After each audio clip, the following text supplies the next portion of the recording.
నేను open challenge చేస్తున్నా.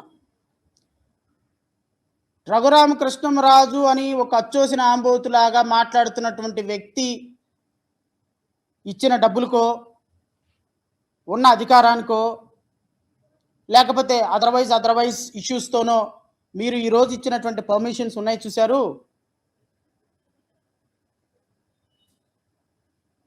ఈ పర్మిషన్స్ ఇచ్చినటువంటి రిప్లికేషన్స్ ఏముంటాయో మీరు అతి త్వరలో సుప్రీంకోర్టులో చూసుకుంటారు.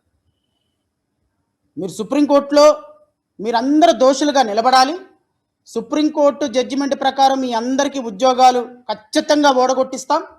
మీరు ఇల్లు అలకగానే పండగ అనుకుంటే ఎట్లా, పర్మిషన్స్ ఇవ్వగానే చేతులు దులిపేసుకున్నాం అనుకుంటే ఎట్లా? 22వ తారీఖు ఇన్స్పెక్షన్ 5 గంటలకి, 22వ తారీఖున సాయంత్రం 5 గంటలకి కలెక్టర్ ఇన్స్పెక్షన్ చేయమని అధికారం ఆర్డర్లు ఇస్తుందా? 23వ తారీఖున పొద్దున 10 గంటలకి ఇన్స్పెక్షన్ చేసేసేసి రిపోర్ట్ సబ్మిట్ చేసేసేటప్పటికి ఇన్స్పెక్షన్ చేసేసి 23వ తారీఖున ఇన్స్పెక్షన్ చేసేసేసి రిపోర్ట్ ఇచ్చేసి లోకల్ వాళ్ళని ఒక్కళ్ళు కూడా ఎంక్వైరీ చేయకుండా రిపోర్ట్ ఇచ్చేసేసి ఇది రామాలయం అని చెప్పేసి టెంపుల్ చేస్తారా? 23వ తారీఖున సాయంత్రం 5 గంటలకి ప్రొసీడింగ్స్ ఇస్తే 24వ తారీఖున మున్సిపల్ కమిషనర్ ప్లాన్ పర్మిషన్ ఇచ్చేస్తాడా?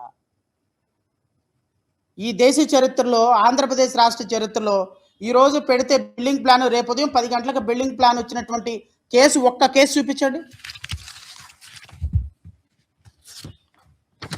ఇది బిల్డింగ్ ప్లాన్,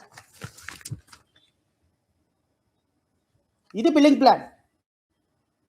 బిల్డింగ్ ప్లాన్ ఇవ్వడానికి ఎన్ని డాక్యుమెంట్లు సబ్మిట్ చేయాలి? 30 డాక్యుమెంట్లు సబ్మిట్ చేయాలి.